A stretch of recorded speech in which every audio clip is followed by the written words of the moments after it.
Welcome po ulit dito sa ating channel ang Showpoll.ph, May 31, 2026. Mula sa official Facebook page ng Ang Balita Ngayon, published as is. PBBM, nagpahayag ng pag-aalala na maaring baligtarin daw ang kanyang mga reforma kung magbabago ang susunod na administrasyon.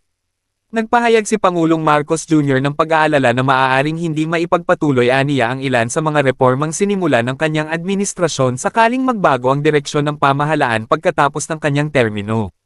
Sa panayam ng Bloomberg Television, tinanong si President Marcos Jr. kung nag-aalala siya kung manalo si Vice President Sara Duterte. Direkta ang naging sagot ng Pangulo. Yes, very much concerned. Oo, lubos akong nag-aalala. Binabago namin ang buong paraan ng pamamahala. Sinisikap naming reformahin ang burokrasya. Hindi ito agad-agad natatapos at napakadaling mawala sa tamang direksyon. Ang pagpapatuloy ang aming minimithi, pinapangarap, at pinaghihirapan, at dapat itong magpatuloy. Kung hindi, babalik tayo sa dating paraan ng pagpapatakbo ng mga bagay-bagay. All I worry about is work. All I worry about is national development. All I worry about is sustainability. I worry about jobs. I worry about the economy. I worry about people's lives, safety, etc. Everyone is saying there's elections in a couple of years. And of course, we have to attend to that. But I think it is not entirely accurate to describe that there's a war between, there are warring families.